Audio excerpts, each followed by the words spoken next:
नमस्कार विद्यार्थियों, आज का हमारा लेक्चर होने वाला है क्लास 9 की हिस्ट्री चैप्टर 2 के ऊपर, यूरोप में समाजवाद एवं रूसी क्रांति के ऊपर। इससे पहले हमने चैप्टर फर्स्ट पढ़ लिया है। अगर आपने वो नहीं देखा है तो डिस्क्रिप्शन बॉक्स में जाइए, वहाँ से पूरा वीडियो मैं आपको लिंक अवेलेबल करवा दूँगा। देखो क्या होता है कि जब हमने पहले वीडियो में देखा था कि यूरोप जो फ्रांस है वहाँ पर क्रांति होने लग जाती है और वहाँ से किस तरीके से चेंजेज आते हैं। उसके बाद हम देखते हैं कि यूरोप में किस तरीके से समाजवाद आता है और बाद में रूस की क्रांति होती है। तो पहला टॉपिक हमारा होने वाला है सामाजिक परिवर्तन का युग। देखिए, फ्रांसीसी क्रांति के बाद स्वतंत्रता तथा समानता के जो विचार थे वो पूरे यूरोप में फैल जाते हैं। हमने देखा कि फ्रांस की क्रांति से हमें स्वतंत्रता तथा समानता वाले जो विचार है वो देखने को मिले, उससे फ्रांस की क्रांति से ये विचार निकले। देखो 18वीं शताब्दी के पहले, हालांकि हमने पहले चैप्टर में पढ़ लिया था, लेकिन एक बार और बता रहा हूँ मैं आपको कि 18वीं शताब्दी के पहले जो फ्रांस का समाज था वो किस प्रकार बटा हुआ था। 18वीं शताब्दी के पहले जो फ्रांस का समाज था वो 3 पार्ट में डिवाइड था।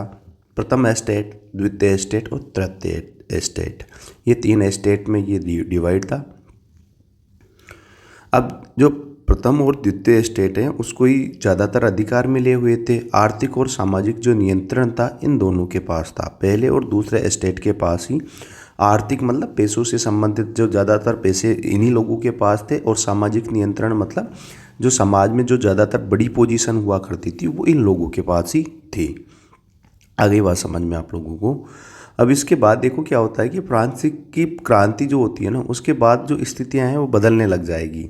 जैसे फ्रांस की क्रांति होती है तो पूरे यूरोप की स्थितियां बदलने लग जाती है, क्योंकि फ्रांस में कोई भी राजनीतिक घटना या कोई भी घटना होती थी तो उसका असर पूरे फ्रांस पे पड़ता था। तो फ्रांस के बाद फ्रांस में जो क्रांति हुई उसके बाद क्या हो जाता है, स्थितियां बदलने लग जाती है। भारत में भी फ्रांसीसी क्रांति के महत्व के बारे में जो राजा राम मोहन राय थे और जो डिरेजियो थे उनके द्वारा मैं बताया गया कि फ्रांस की क्रांति का क्या महत्व है। ये मैं आपको एक चित्र बना रहा हूँ दोनों के, डिरेजियो एवं जो राजा राम मोहन राय हैं दोनों का मैं आपको चित्र बना रहा हूँ। ये राजा राम मोहन राय थे और ये डिरेजियो थे।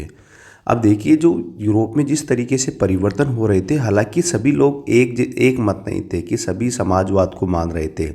मेनली जो यूरोप था ना उसमें 3 विचारधाराएं चल रही थी। 3 विचारधाराएं देखने को अपने को मिल रही थी। कौन कौन सी विचारधाराएं थी देखिए। एक तो रूढ़िवादी, परिवर्तनवादी या रेडिकल, आमूल परिवर्तनवादी या रेडिकल भी इसे कहा जाता है, और एक था उदारवादी। ध्यान रखना 3 विचारधाराएं थी, रूढ़िवादी, आमूल परिवर्तनवादी या रेडिकल, एक था उदारवादी। उदारवादियों को लिबरल्स भी हम लोग कहते हैं। तो मेनली ये 3 विचारधाराएं चल रही थी।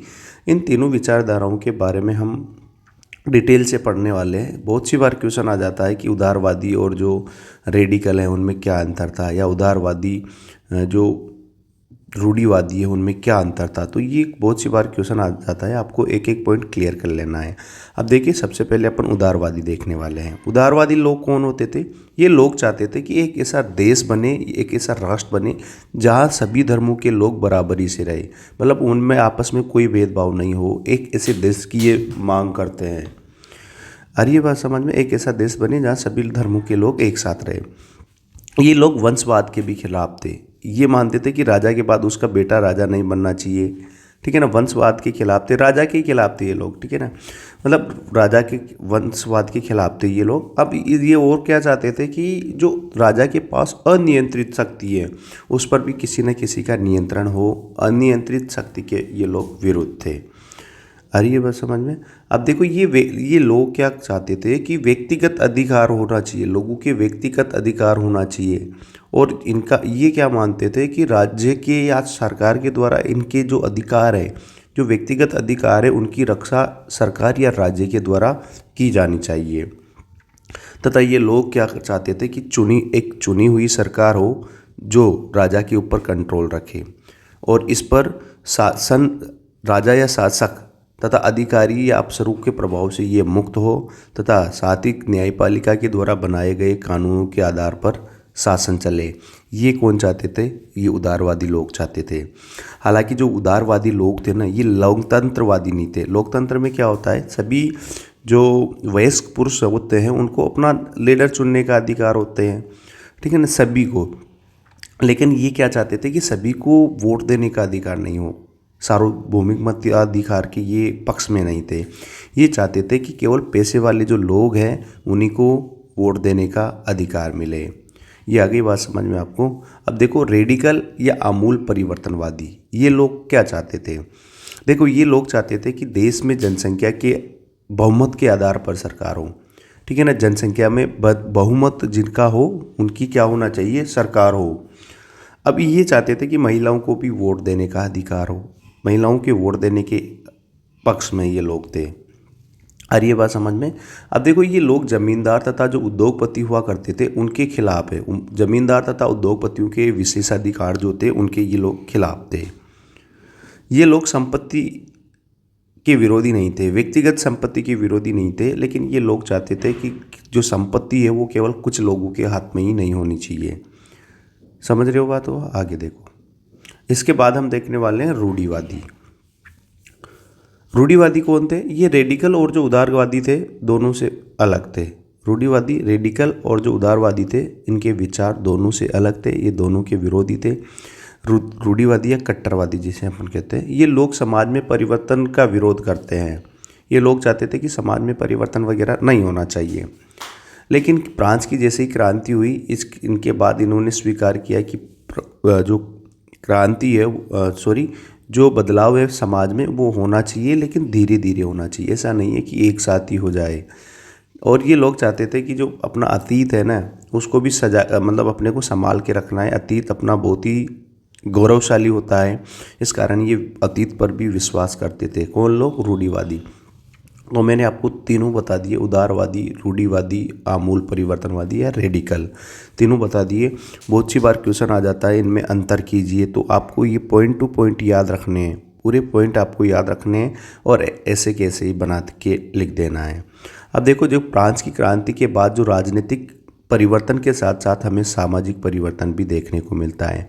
फ्रांस की क्रांति से राजनीतिक परिवर्तन तो हुआ, राजा के स्थान पे कौन आया, हाँ, पब्लिक का शासन आने लग जाता है। लेकिन इसके साथ साथ हमें कौन सा बदलाव भी देखने को मिलता है, सामाजिक बदलाव भी देखने को मिलता है। अब देखिए, अगला पॉइंट होने वाला है अपना औद्योगिक समाज और सामाजिक परिवर्तन। देखो, राजनीतिक परिवर्तन के साथ हमने देखा सामाजिक और आर्थिक बदलाव भी आने लग गए। राजा की जगह कौन आ गए, अब पब्लिक लोग शासन करने लग जाते हैं। एक चुनी हुई संसद बिठा दी गई थी उनके साथ ही क्या होता है कि पहले जो मशीनों जो हाथों से काम होते थे, अब औद्योगिकरण भी स्टार्ट हो गया था, तो मशीनों से काम हुआ जाने लगा। अब औद्योगिक क्रांति स्टार्ट हो जाती है यूरोप में, ब्रिटेन में सबसे पहले। अब जैसे ही ये ब्रिटेन में हुई तो सारे जगह पे फैलने लग जाती है। ब्रिटेन के बाद ये जो औद्योगिक क्रांति है वो पूरे यूरोप में फैल जाती है। अब औद्योगिक क्रांति से क्या होता है कि नए नए उद्योगों की स्थापना होने लग जाती है। अब जहाँ पर उद्योग बन रहे थे वहाँ पर नए नए नगर भी स्टैब्लिश हो रहे थे, बस रहे थे। साथ ही जो रेलवे का विकास हुआ ना, रेल के विकास से जो गति है वो बहुत ज़्यादा हो जाती है। अभी इन उद्योगों की वजह से जो महिलाएँ थी, जो पुरुष थे, जो बच्चे थे, वो सभी कारखानों में जाने लग जाते हैं मजदूरी करने के लिए। अब यहाँ क्या होता था कि काम करने के घंटे तो ज़्यादा होते थे और उनकी जो मजदूरी थी, उनकी जो सैलरी थी वो कम हुआ करती थी। काम करने के घंटे ज़्यादा थे लेकिन जो मजदूरी और जो होती थी वो बहुत ही कम होती थी। अब बेरोजगारी तो यहाँ पर आम बात थी। जो शहर थे या जो शहर थे ना, वहाँ पे बेरोजगारी तो आम बात थी, लेकिन बेरोजगारी तब और ज़्यादा बढ़ जाती थी जब उद्योगों में बनी जो वस्तुएं हैं उनकी मांग कम हो जाती थी। क्योंकि मांग कम होते ही क्या करते थे, उत्पादन कम कर देते थे उद्योग वाले, और जैसे ही उत्पादन कम होगा तो फिर क्या होगा, वो मजदूरों को नौकरी से निकालने लग जाते हैं। अब इसके साथ साथ लगातार बढ़ते शहरीकरण के कारण साफ सफाई भी सही तरीके से नहीं हो पा रही थी। जैसे ही साफ सफाई सही तरीके से नहीं हो पा रही थी, गंदगी वहाँ पर फैलनी थी। और जो ज़्यादातर उद्योग धंधे थे ना, वो किसके पास थे, उदारवादी तथा रेडिकल लोगों के पास ज़्यादा उद्योग धंधे थे। अब ये लोग क्या चाहते थे कि जो लोग हैं उनको जन्मजात अधिकारों के खिलाफ थे। ये लोग जन्मजात अधिकारों के खिलाफ थे। ये इनका मानना था कि श्रम और व्यक्तिगत परिश्रम में ये लोग विश्वास करते थे, इन्हीं की जीत होना चाहिए। श्रम को ज़्यादा मानते थे और व्यक्तिगत परिश्रम पर ये क्या करते थे, विश्वास किया करते थे। कौन लोग, रेडिकल और उदारवादी लोग। अब ये क्या करेंगे, ये लोग क्या करेंगे कि जो व्यक्तिगत स्वतंत्रता है, लोगों को व्यक्तिगत स्वतंत्रता दी जाए, साथ ही जो गरीब लोग हैं उनको रोज़गार भी प्रोवाइड करवाया जाए, गरीब लोगों को रोज़गार भी दिया जाना चाहिए। और जिन लोगों के पास पैसा है, जिन लोगों के पास पैसा है उन्हें बिना रोक टोक के काम करने दिया जाए। मतलब जिन लोगों के पास पैसा है ना उन्हें बिना किसी रोक टोक के काम करने दिया जाए। और जो भी लोग सामाजिक परिवर्तन के पक्ष में हैं वो सब एक साथ आ जाए। अब क्या होता है कि 1815 में यूरोप में जो सरकार बनी थी, हमने देखा ना, नेपोलियन हार जाता है वोटरलू के वॉर में, फिर 1815 में एक वियना में एक कॉन्फ्रेंस होती है, वहाँ पर जिस तरीके से वापस से सरकारें बनी थी। अब ये रेडिकल और उदारवादी तथा राष्ट्रवादी लोग इनको हटाने के पक्ष में, क्रांति करने के पक्ष में आ जाते हैं सारे उदारवादी, राष्ट्रवादी और रेडिकल लोग। फ्रांस, इटली, रूस, जर्मनी में तो ये लोग राजा को हटाकर राष्ट्र राज्य बनाने का प्रयास करने लग जाते हैं। फ्रांस, इटली, रूस तथा जो जर्मनी होता है वहाँ पर राजा को हटाकर ये राष्ट्रवादी एक नया देश बनाने का प्रयास करने लग जाते हैं। अब देखो यूरोप में किस प्रकार से समाजवाद आता है। यूरोप में समाजवाद का आना, देखो समाजवादी जो होते थे, कौन होते थे? समाजवादी का मतलब है कि ये जो लोग हैं ये निजी संपत्ति के जो स्वामित्व है उसको नहीं मानते थे। मतलब निजी संपत्ति नहीं होना चाहिए लोगों के पास। इनका मानना था कि सारी जो समस्या है वो उनकी मूल जड़ी निजी संपत्ति है। अतः ये लोग निजी संपत्ति के विरोधी थे। इन लोगों का मानना था कि संपत्ति पर एक व्यक्ति का अधिकार न होकर पूरे समाज का अधिकार होना चाहिए। किसी एक व्यक्ति का अधिकार नहीं होना चाहिए संपत्ति पर, पूरे समाज या कम्युनिटी का अधिकार होना चाहिए। समाजवाद का मेनली जो आइडिया है ना, यही समाजवाद है कि एक व्यक्ति का अधिकार ना होकर पूरे समाज का अधिकार होना चाहिए। अब क्या होगा, इनका मानना था कि पैसे वाला तो केवल स्वयं का फ़ायदा देखता है, दूसरों के बारे में वो नहीं सोचता। क्या मानते थे कि पैसा वाला केवल खुद का फ़ायदा देखता है, दूसरों के बारे में नहीं सोचता। अतः इन लोगों का मानना था कि संपत्ति पर सभी लोगों का अधिकार हो, तभी सामाजिक हितों की रक्षा हो पाएगी। समाजवाद आपको आई थिंक समझ में आ रहा है। समाजवादी मानते थे कि जो पैसे हैं ना, जो उत्पादन के साधन है या जो पैसे हैं ना, उन पर किसी एक व्यक्ति का अधिकार नहीं होना चाहिए, सभी समाज का अधिकार होना चाहिए। जबकि पूंजीपति क्या मानते थे कि इंडिविजुअल अधिकार होना चाहिए, व्यक्तिगत अधिकार भी वो लोग स्वीकार करते थे। अब देखो समाजवादी अब इस व्यवस्था को बदलने के लिए व्यापक स्तर पर अभियान करते हैं। कौन सी व्यवस्था को? पूंजीवादी व्यवस्था को बदलने के लिए। अब ये एक नया विचार लाते हैं समाज में, कोऑपरेटिव या सामूहिक उद्योग का। ये क्या होता है? कोऑपरेटिव में जो लोगों का एक ऐसा समूह होता है जो आपस में मिलकर वस्तुओं का निर्माण करते हैं और बेचने पर जो फायदा होता है उसे आपस में ये लोग बांट लेते हैं। देखो अब कुछ समाजवादियों का क्या मानना था कि सरकार को भी सामूहिक खेती को बढ़ावा देना चाहिए। साथ ही फ्रांस में लुई ब्लांक चाहते थे कि सरकार के द्वारा व्यक्तिगत के स्थान पर सामूहिक उद्योगों पर जोर देना चाहिए। ये क्या मानते थे कि सरकार को सामूहिक उद्योगों की भी स्थापना करनी चाहिए। ये कौन मानते थे? फ्रांस में जो लुई ब्लांक थे वो चाहते थे। अब सबसे बड़ा नाम आता है समाजवादियों में कार्ल मार्क्स का। इनका मानना था कि अगर मजदूरों को अपनी स्थिति में सुधार लाना है ना, तो जो ये पूंजीपति है, जो पैसे वाले लोग हैं, जो फैक्ट्री मालिक हैं, इनको हटाना पड़ेगा। ये क्या मानते थे कि मजदूर उद्योगों में काम करने की वजह से पूंजीपतियों को फ़ायदा होता है। जो पूंजीपति है उनको फ़ायदा किस कारण होता है? क्योंकि जो मजदूर लोग हैं वो उद्योगों में काम करते हैं। अब ये मानते थे कि औद्योगिक समाज ही पूंजीपति समाज है। औद्योगिक समाज है वही क्या है? पूंजीपति समाज है। अब पूंजीपतियों से मजदूरों को शोषण से बचाने के लिए ये चाहते थे कि संपत्ति पर पूरे समाज का अधिकार होना चाहिए। कि अगर संपत्ति पर केवल पूंजीपतियों का या उद्योगपतियों का अधिकार होगा तो उनका लगातार ये लोग क्या करते रहेंगे? शोषण करेंगे। कार्ल मार्क्स ने इसे ही साम्यवादी या कम्युनिस्ट समाज कहा। कार्ल मार्क्स ने इसे क्या कहा? साम्यवादी या कम्युनिस्ट समाज इनके द्वारा कहा गया। बहुत बड़ा नाम है कम्युनिस्ट में इस कार्ल मार्क्स का। पूंजीपति तथा मजदूरों की लड़ाई में आखिर में जीत मजदूरी की होगी और कम्युनिस्ट समाजी भविष्य का समाज होगा। ऐसा कौन सोचते थे? कार्ल मार्क्स का ऐसा सोचना था। अब देखो समाजवाद धीरे धीरे फैलने लग जाता है। अब देखो समाजवाद के समर्थन के लिए कौन लोग आते हैं। देखो 1870 तक जो समाजवाद है ना, समाजवाद की जो विचारधारा है ना, वो पूरे यूरोप में फैल जाती है। पूरे यूरोप में 1870 तक तो ये जो समाजवादी विचारधारा है पूरे यूरोप में फैलने लग जाती है। अब समाजवाद के जो लोग हैं ना, समाजवादी जो लोग हैं, वो आपस में समन्वय स्थापित करने के लिए क्या करेंगे, आपस में समन्वय स्थापित करने के लिए एक संस्था स्थापित करते हैं ताकि वो मिल सके। इस संस्था को उनके द्वारा नाम दिया जाता है द्वितीय इंटरनेशनल। बहुत ही महत्वपूर्ण है, याद रखना। द्वितीय इंटरनेशनल क्या थी, समाजवादी आपस में समन्वय स्थापित करने के लिए एक संस्था का गठन करते हैं। अब क्या आता है आगे देखिए। इंग्लैंड और जर्मनी के लोग जीवन स्तर और कार्य परिस्थितियों में सुधार लाने के लिए अपने अपने संगठन भी बना लेते हैं। जो इंग्लैंड और जर्मनी है वहाँ पर लोग जो मजदूर लोग हैं आपस में क्या कर लेते हैं, जो समाजवादी लोग हैं वो क्या करते हैं, अपने अपने खुद के संगठन बना लेते हैं ताकि अगर कोई विपरीत परिस्थिति आए तो लोगों के काम आ सके, लोगों की मदद कर सके। ये लोग काम करने के घंटों में कमी और वोट देने के अधिकारों के लिए भी अपनी आवाज़ उठाने लग जाते हैं। ये क्या चाहते थे कि काम करने के घंटों में कमी हो और हमारे को भी वोट देने का अधिकार हो। जर्मनी में सोशल डेमोक्रेटिक पार्टी इन लोगों के साथ अच्छे रिश्ते थे। जो जर्मनी की सोशल डेमोक्रेटिक पार्टी थी उनके इन लोगों के साथ अच्छे रिश्ते थे, किन लोगों के, समाजवादियों के लिए। और जो 1905 में ब्रिटेन में ट्रेड यूनियन और समाजवादियों ने मिलकर एक पार्टी का गठन किया, जिसे किस पार्टी के नाम से जाना जाता है, लेबर पार्टी के नाम से इसे जाना जाता है। इसी तरीके से फ्रांस में भी एक पार्टी का गठन किया गया जिसे सोशलिस्ट पार्टी कहा जाता है। फ्रांस में भी सोशलिस्ट पार्टी नामक एक पार्टी बना दी।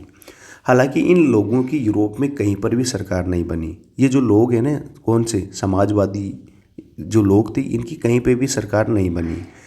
लेकिन ये जो लोग हैं, बहुत से लोग संसद में चुनाव जीत के गए, ठीक है ना। कौन, समाजवादी लोग, ये जो कम्युनिस्ट लोग हैं, ये कानून बनाने में भी इन्होंने सहायता की। लेकिन जो दबदबा था वो उदारवादी, रेडिकल और रूढ़िवादियों का ही यहाँ पे रहा था।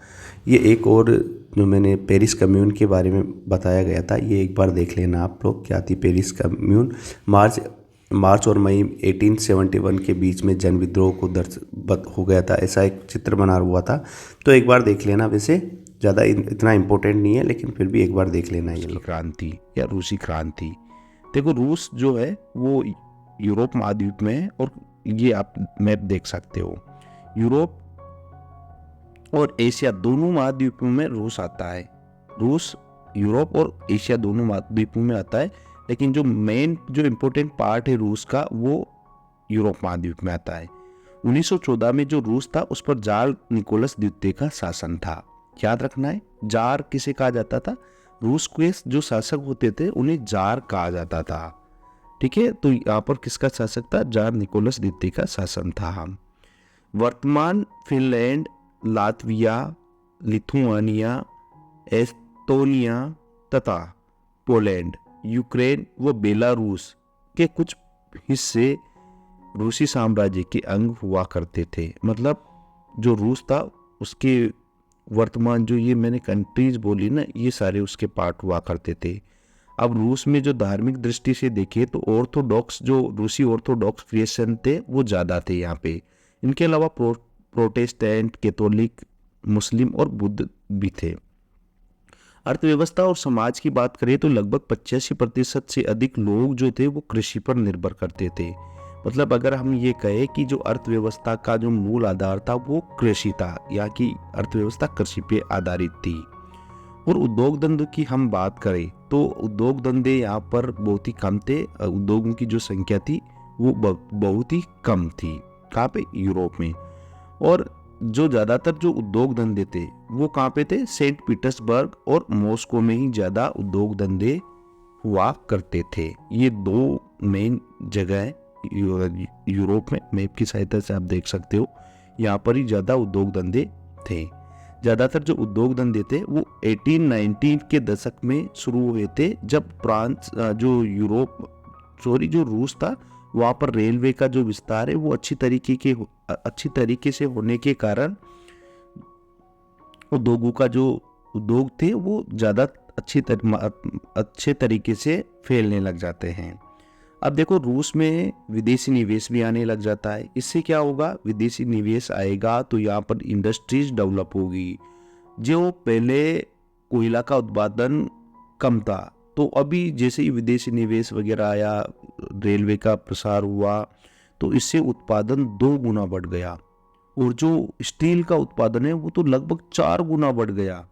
लेकिन ज़्यादातर जो उद्योग धंधे थे वे व्यक्तिगत थे, मतलब उद्योग निजी व्यक्तियों के थे। ये लोग क्या करते थे, जो मजदूर होते थे उनको वेतन कम देते थे तथा काम बहुत ही ज़्यादा इनसे करवाते थे। लगभग 15 घंटों से भी ज़्यादा ये कभी कभी तो काम करवा लेते थे। तो मजदूरों की जो हालत थी ना, बहुत ही खराब कर देते थे और सैलरी इनको बेचारों को कम दिया करते थे। मजदूरों के काम के घंटे फिक्स थे तथा मजदूरों के काम के घंटे फिक्स हो तथा मजदूरी अच्छी मिले, इसके लिए सरकार द्वारा फैक्ट्री इंस्पेक्टर भी लगा रखे थे, लेकिन वो भी इनको रोकने में असफल थे। देखो सरकार के द्वारा फैक्ट्री इंस्पेक्टर भी लगा रखे थे कि ये काम के घंटे और मजदूरी अच्छी मिले, लेकिन वो भी इनको रोकने पाने में समर्थ नहीं थे। अब जो मजदूर थे वो ज़्यादातर ग्रामीण एरियाज से आते थे। अब वो जो ग्रामीण एरियाज से आने वाले जो मजदूर थे उनके लिंक अभी भी गांव में थे और बहुत सारे जो लोग थे वो गांव से आकर स्थायी रूप से शहरों में बस चुके थे। मजदूरी में दक्षता के आधार पर भी जो मजदूर थे वो बटे हुए थे। जो धातु कर्मी थे वो अपने आप को बड़ा समझते थे, क्योंकि इसमें स्किल और जो प्रशिक्षण थी उसकी ज़्यादा मात्रा में लेना पड़ता था। इस कारण ये अपने आप को बड़ा मानते थे।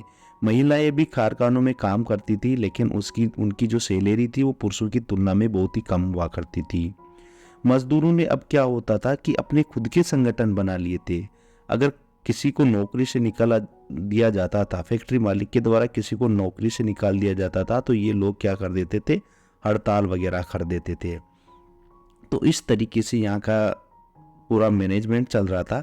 अब देखो ग्रामीण क्षेत्रों में जो जमीन थी सामंतों, राजाओं और ऑर्थोडॉक्स जो चर्च था उसके पास थी। ज़्यादातर जो ग्रामीण एरिया में जो लोग थे जो खेती करते थे किसान, वो जमीनें किनकी थी, सामंतों, राजाओं और ऑर्थोडॉक्स चर्च के पास थी। अब यहाँ के जो किसान थे वो क्या चाहते थे, किसान चाहते थे कि जो सामंत और जो जमींदार है उनसे जमीन छीनकर किसानों में बांट दी जाए। बहुत सी जगह किसान जो थे वो लगान भी नहीं दिया करते थे और बहुत सी जगह पर तो जमींदारों और किसानों के बीच में लड़ाई झगड़े चलते रहते थे। इससे जो जमींदार है वो मार दिए जाते थे। और 1905 में ऐसी घटनाएं पूरे यूरोप या रूस में बहुत ज़्यादा फैलने लग जाती है। 1905 में तो बहुत ज़्यादा फैलने लग जाती है। अब देखो कि रूस में समाजवाद किस तरीके से आता है। देखिए 1914 से पहले जो रूस था वहाँ पर सभी राजनीतिक जो पार्टियां हुआ करती थी उनको गैर कानूनी घोषित कर रखा था 1914 से पहले। अब क्या होता है, 1898 में Russian social democratic worker party, जिसे हिंदी में रूसी सामाजिक लोकतंत्र पार्टी का गठन किया जाता है। और ये किसकी विचारधाराओं पर आधारित थी, मार्क्स की विचारधारा रखने वाले जो समाजवादी थे उनके द्वारा ये बनाई गई थी।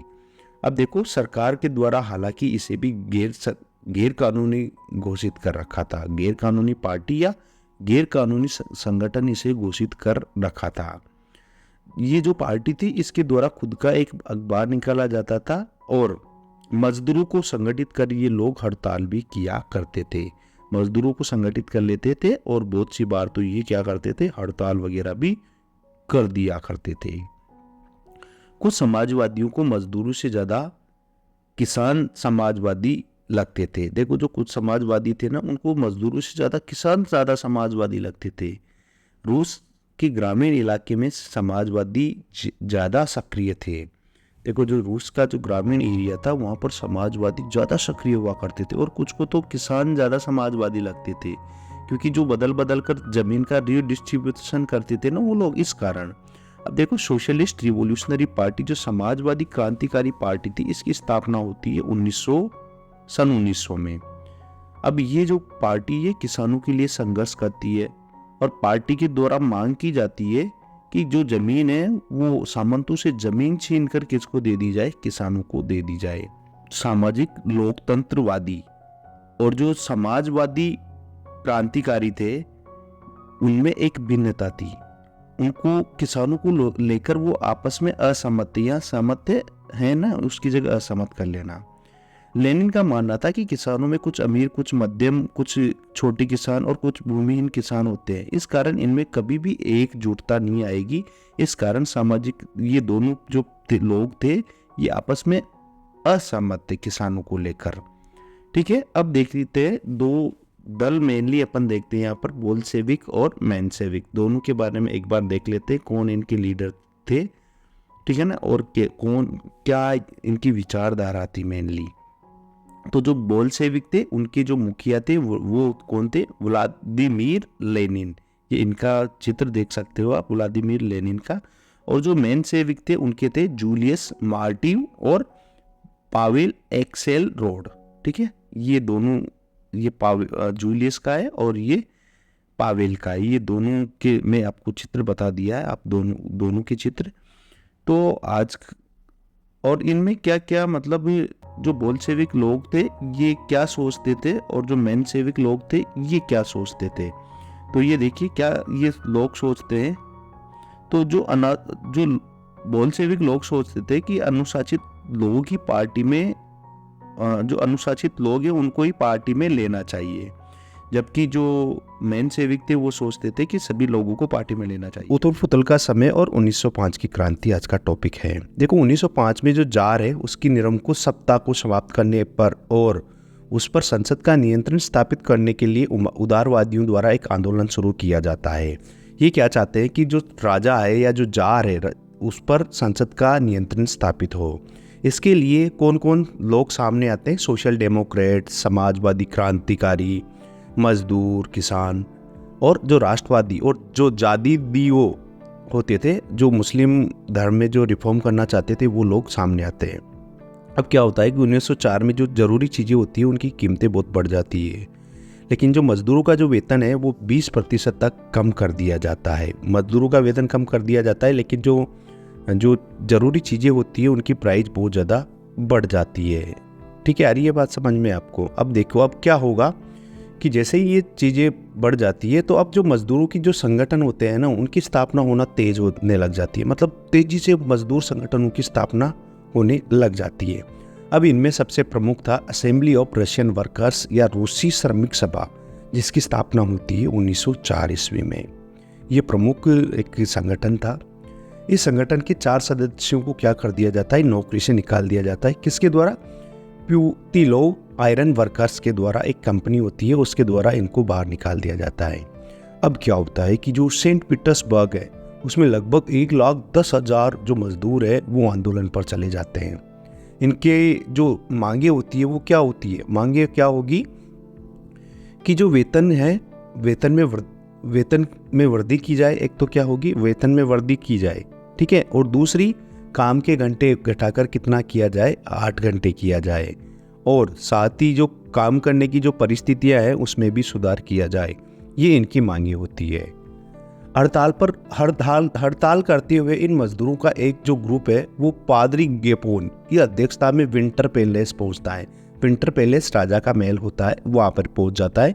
यहाँ पर जो पुलिस और जो कोसेक्स है, कोसेक्स मतलब जो घुड़सवार सैनिक होते हैं, वो उनके द्वारा मजदूरों पर हमला कर दिया जाता है और इस हमले में लगभग 100 से ज़्यादा मजदूर मारे जाते हैं और 300 से ज़्यादा घायल हो जाते हैं। इस घटना को रूस के इतिहास में खूनी रविवार के नाम से जाना जाता है।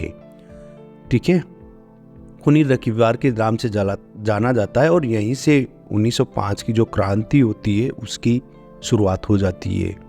पूरे देश में हड़तालें होने लग जाती है। विद्यार्थियों ने कक्षाओं का बहिष्कार किया। विद्यार्थियों द्वारा क्या किया गया, कक्षाओं का बहिष्कार कर दिया जाता है। और अब क्या हुआ, देखो इस तरीके से सारा जो विश्वविद्यालय वगैरह है वो बंद कर दिए जाते हैं। वकील, डॉक्टर, इंजीनियर और जो अन्य मध्यम वर्ग के जो लोग हैं वो क्या करने लग जाते हैं, संविधान सभा की मांग करने लग जाते हैं और यूनियन ऑफ यूनियंस की स्थापना कर लेते हैं। जार निर्वाचित संसद बनाने की स्वीकृति दे देता है। ये सारी जो चीज़ें चल रही थी इससे जार भयभीत हो जाता है और उसने संसद या ड्यूमा बनाने की स्वीकृति दे दी। वहाँ की संसद को ड्यूमा कहा जाता है।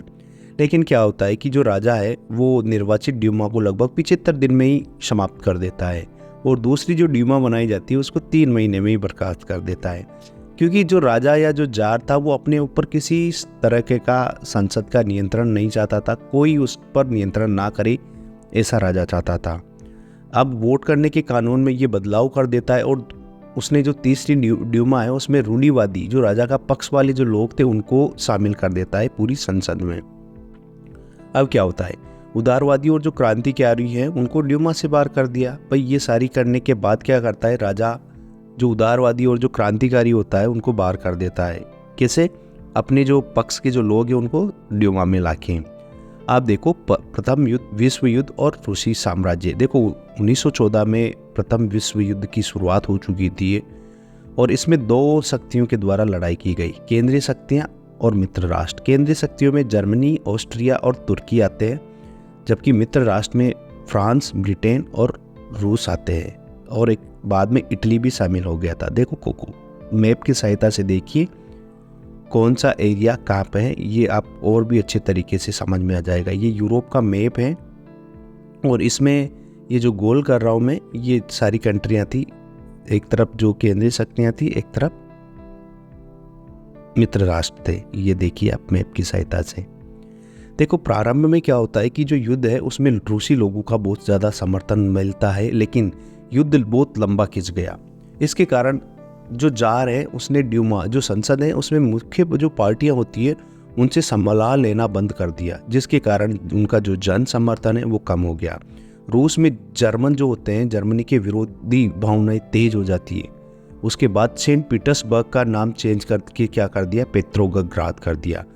सेंट पीटर्सबर्ग एक जर्मन नाम हुआ करता था, ठीक है। और जारिन जो जार की पत्नी थी अलेक्जेंड्रा जर्मन मूल की थी, जिस पर रासपुतीन नामक एक सन्यासी का प्रभाव था।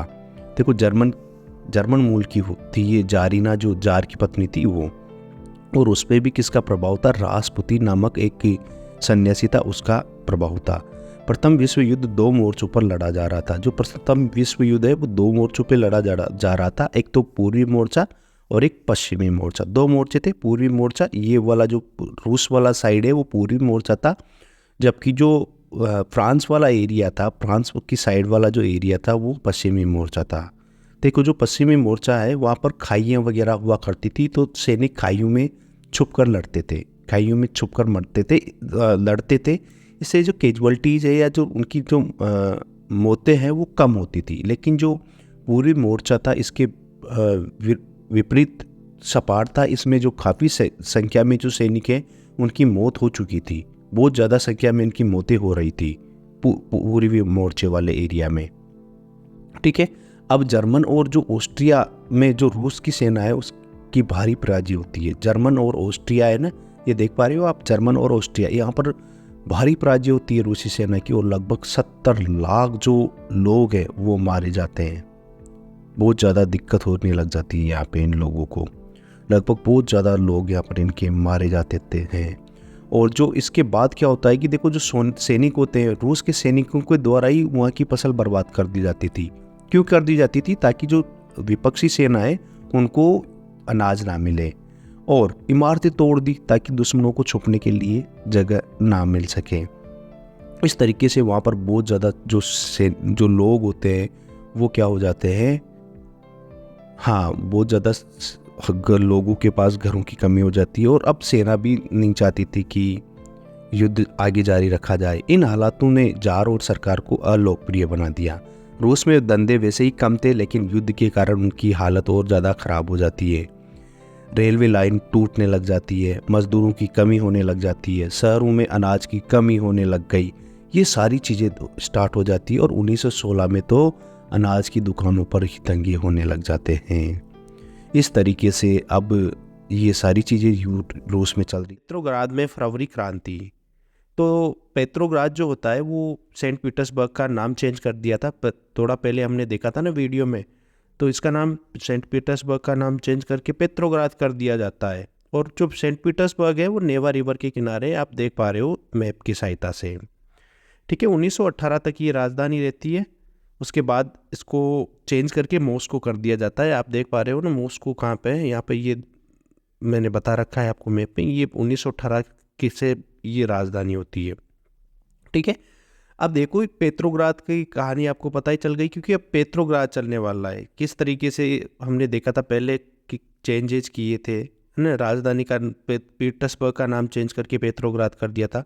1917 की जो सर्दियाँ हैं वहाँ पर राजधानी जो थी रूस की, यहाँ पर बहुत ही ज़्यादा हालत ख़राब होने लग जाती है। यहाँ पे क्या होने लग जाएगा, एक बार अपन इसको देख लेते हैं कि किस तरीके से ये जो पेट्रोग्राद या सेंट पीटर्सबर्ग है वो बसा हुआ था। देखो ये नेवा रिवर है और इसके बाईं ओर और दाईं ओर दो किनारे थे। दाईं ओर तो कौन कौन लोग रहते थे और बाईं ओर कौन कौन से लोग रहते थे ये देख लेते हैं एक बार। तो बाईं ओर जो दाईं ओर था, दायां किनारा था, उस साइड पे मजदूरों की क्वार्टर्स हुआ करती थी। एक तो मजदूर उधर रहते थे और एक जो कारखाने वगैरह थे वो उस साइड पे थे। किस साइड पे? दाईं ओर, नदी के दाईं ओर ये चीज़ें थी। कारखाने हो गए और बिल्कुल, जबकि जो नदी के दाईं ओर थे वो थोड़े रिहायशी लोग थे, बड़े लोग इधर रहा करते थे। जैसे विंटर पैलेस हो गया। विंटर पैलेस क्या था? राजा का महल था। इसके अलावा जो सरकारी इमारतें थी, ज़्यादातर जो सरकारी इमारतें थी वो कहाँ पे थी? नदी के बाएं किनारे पे थी। इसके अलावा जो फैशनेबल इलाके थे, फैशनेबल मतलब जो जहाँ पर अपन शॉपिंग वगैरह करते हैं वो वाले इलाके इधर थे। इसके अलावा जो ड्यूमा भवन, वहाँ की जो संसद होती है, पार्लियामेंट होती है, उसे ड्यूमा कहा जाता है, तो ड्यूमा भवन भी उधर था।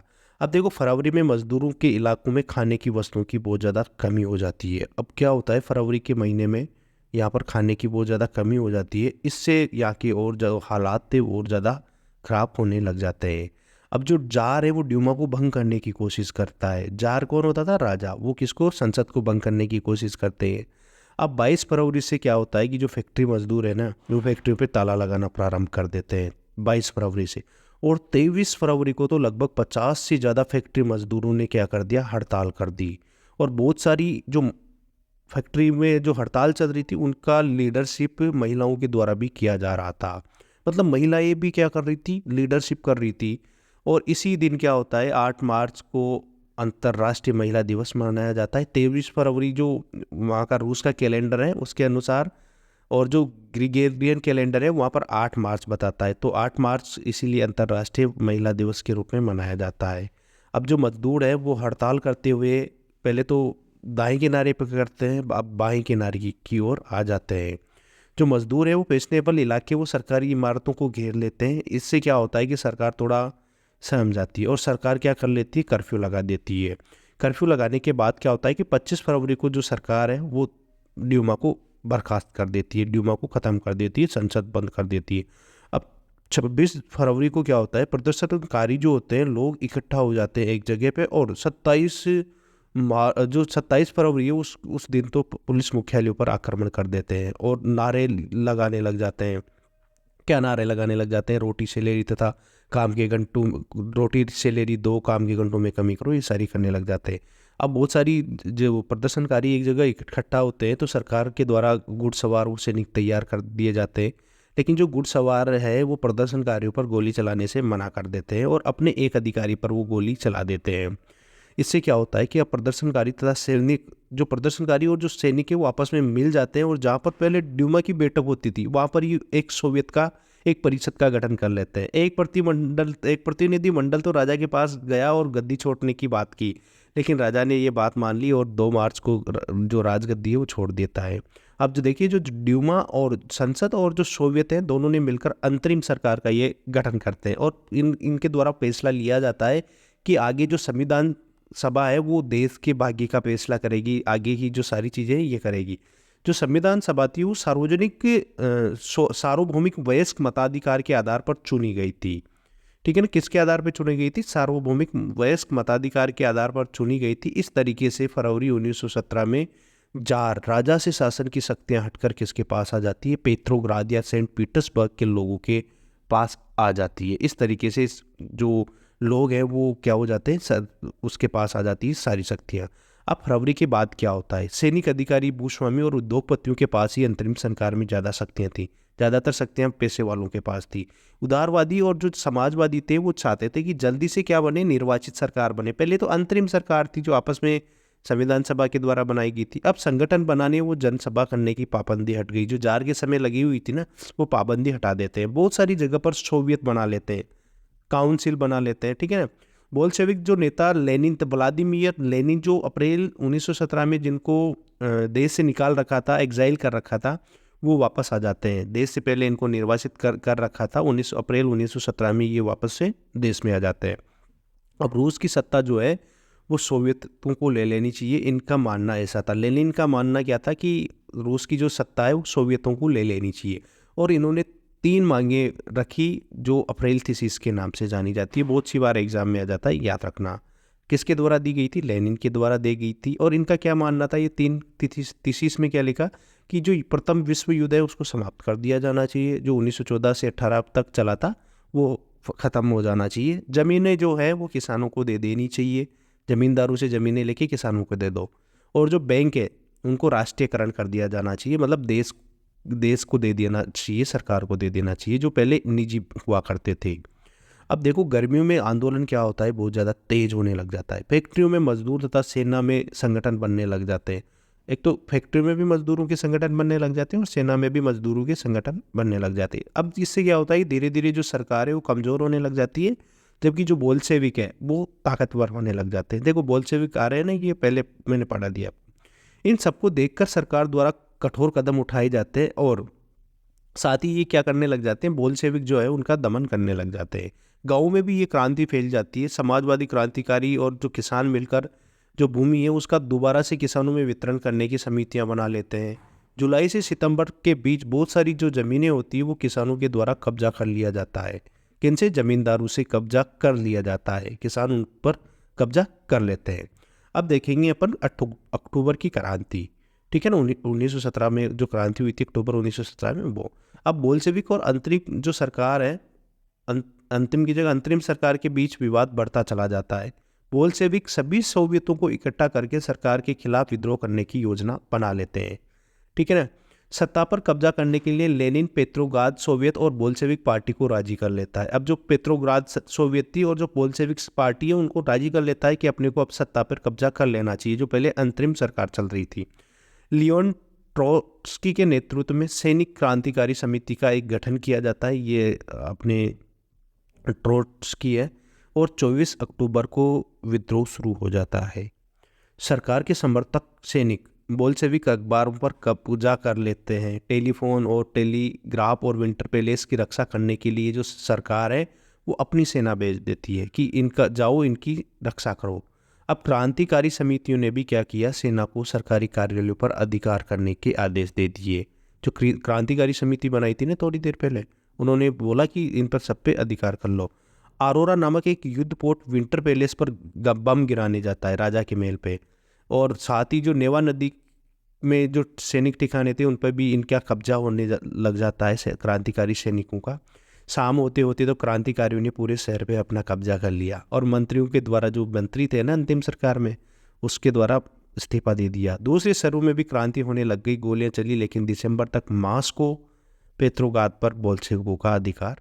अक्टूबर के बाद क्या बदला, तो हमने देखा कि अधिकतर जो बैंक है उनका राष्ट्रीयकरण कर दिया गया था सरकार के द्वारा, और वो जो सारे बैंक है वो सरकार के नियंत्रण में आ गए थे। उद्योग और जो बैंक थे वो पहले निजी व्यक्तियों के हाथों में थे, लेकिन राष्ट्रीयकरण करने के बाद वो सरकार के अंडर में आ जाते हैं। इसके अलावा जो ज़मीन थी वो भी समाज की संपत्ति घोषित कर दी गई थी, ठीक है। और जो ज़मींदार हैं उनसे ज़मीन को छीनने की खुली छूट दे दी गई थी किसानों को, तो वो ज़मीन को क्या करने लग जाते हैं, छीनने लग जाते हैं।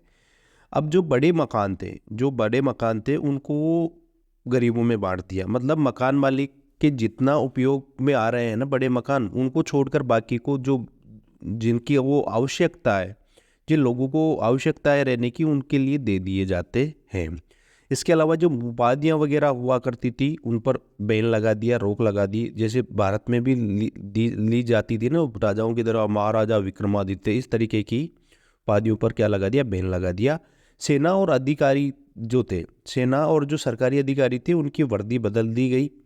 और 1918 की जो परिधान प्रतियोगिता हुई उसमें एक सोवियत टोपी जो थी उसको इनके द्वारा चुना जाता है, और ये जो टोपी थी इस तरीके की हुआ करती थी। ठीक है, अब देखो जो बोल्शेविक पार्टी है, बोल्शेविक पार्टी जो थी उसका भी नाम बदलकर इन्होंने क्या कर दिया, कम्युनिस्ट पार्टी कर दिया। बोल्शेविक पार्टी का नाम बदल दिया और क्या कर दिया, कम्युनिस्ट पार्टी कर दिया जाता है। नवंबर 1917 के चुनाव में बोल्शेविकों को हालांकि बहुमत नहीं मिलता, इनके द्वारा चुनाव करवाया जाता है और बहुमत इनको नहीं मिलता है।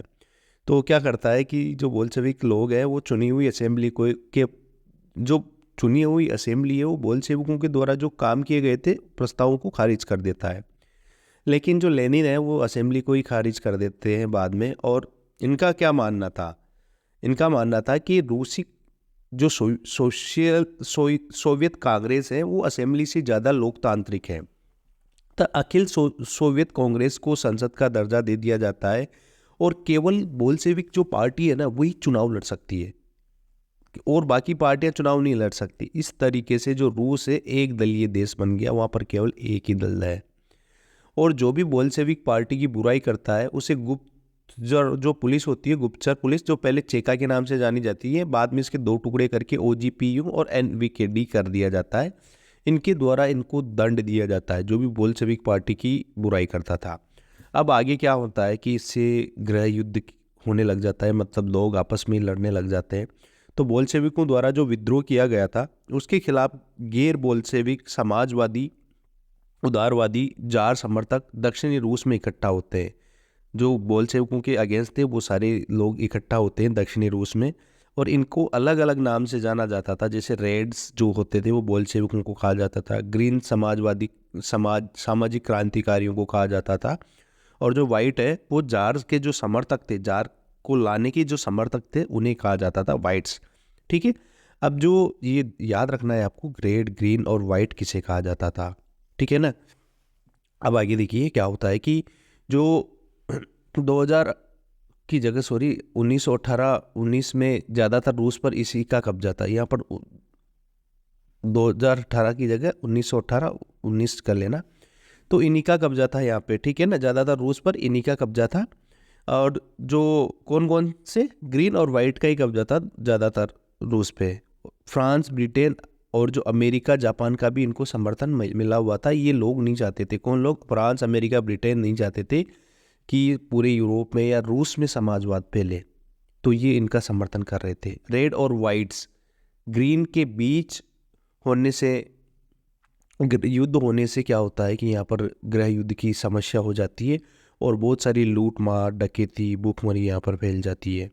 जनवरी 1920 तक तो गैर रूसी राष्ट्रवादियों द्वारा जदीदियों, जो मुस्लिम धर्म में सुधार चाहने वाले लोग थे, की सहायता से ज़्यादातर रूस पर बोल्शेविकों का अधिकार हो जाता है। ठीक है ना। और बहुत सारी रूसी उपनिवेशों में समाजवाद को फैलाने के लिए बोल्शेविकों ने राष्ट्रवादियों का कत्लेआम किया। उनमें से एक है मध्य एशिया में खीवा। मध्य एशिया में खीवा में वहाँ के जो राष्ट्रवादी है उनका कत्लेआम किया जाता है बोल्शेविकों के द्वारा। दिसंबर 1922 में सोवियत संघ द्वारा गैर रूसी राष्ट्रवादियों को राजनीतिक स्वायत्तता दे दी गई थी। हालांकि अब देखो समाजवादी समाज का निर्माण किस तरीके से होता है। उद्योगों और बैंकों का राष्ट्रीयकरण गृह युद्ध के दौरान भी बोल्शेविकों द्वारा जारी रखा जाता है। हमने देखा ना किस तरीके से उनके द्वारा किया जाता है राष्ट्रीयकरण।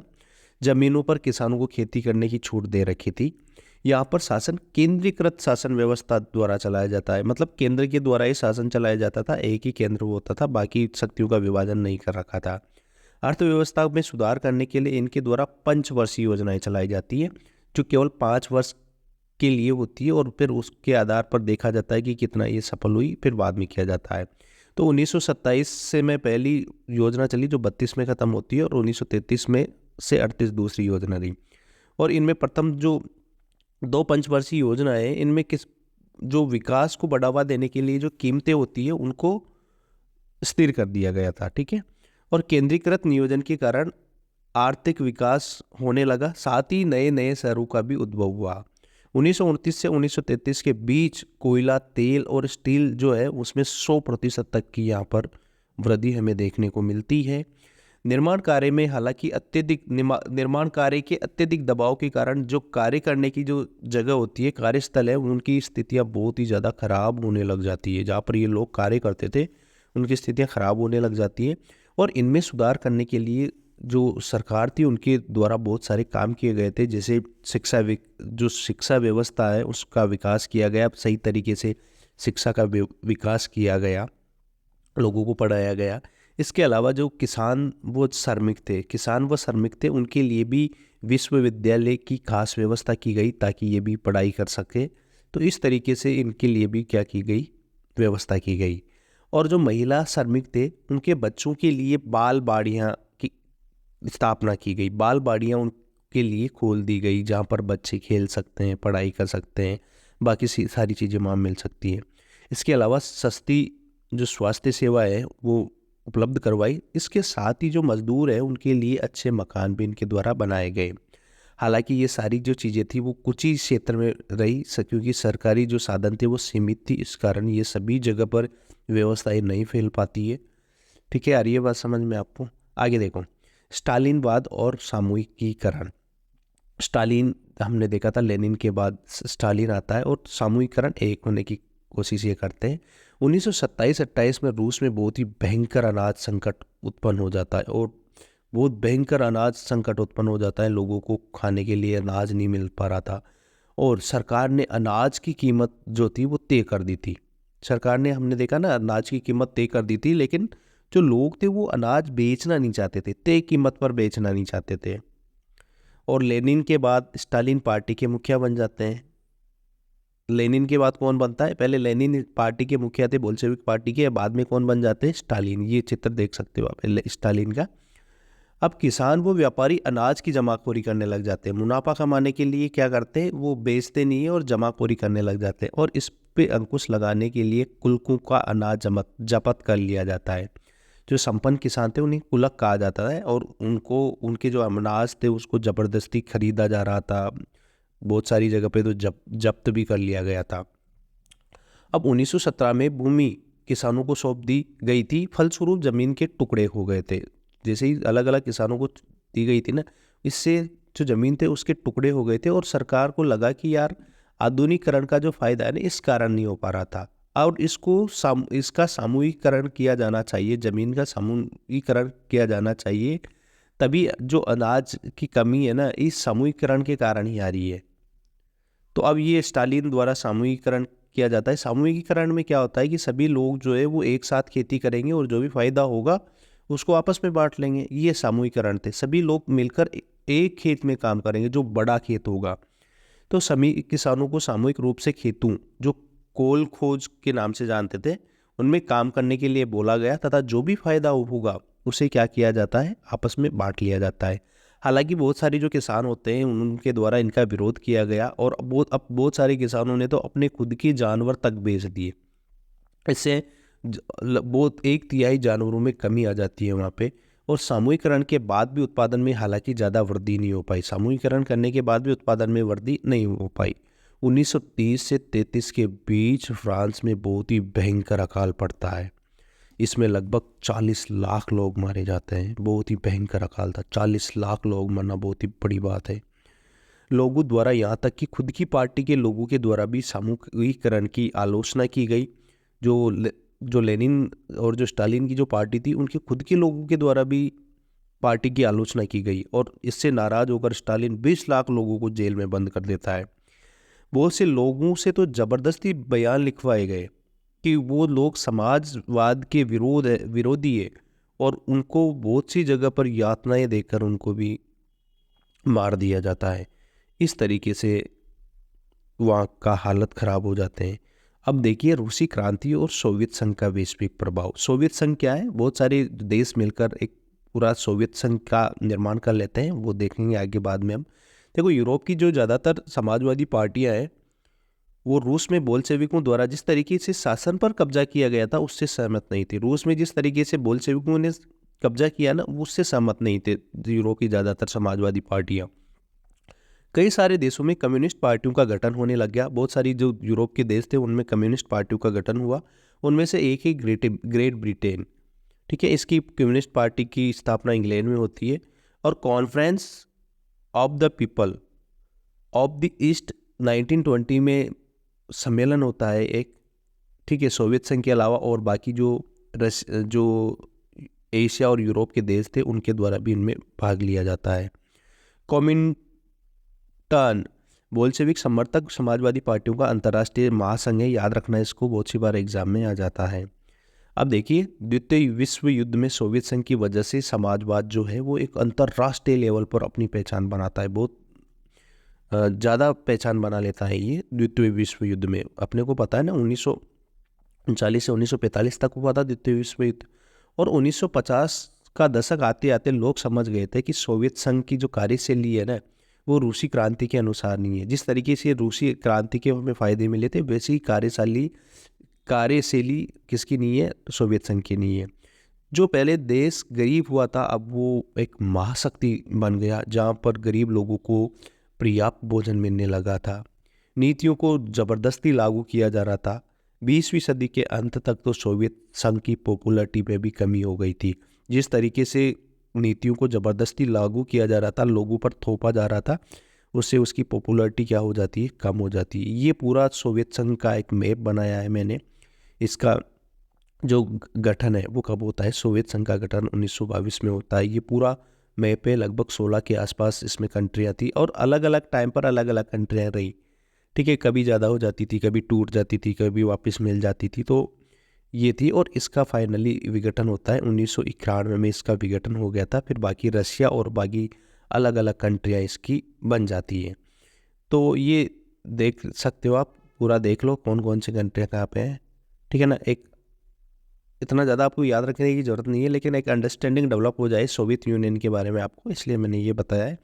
तो ये आज आपका चैप्टर 2 कंप्लीट हो जाता है, ठीक है। और आपको अगर अच्छा लगा तो लाइक शेयर और सब्सक्राइब ज़रूर करें, ताकि हमें और भी मोटिवेशन मिलता रहे इस तरीके से, और भी ज़्यादा बेहतर तरीके से हम लोग वीडियो बना सकें और भी इंटरेस्टिंग फैक्ट इसमें डाल सकें। तो आशा करता हूँ आपको वीडियो अच्छा लगा है, और अच्छा लगा तो लाइक शेयर और सब्सक्राइब ज़रूर करें। Thank you.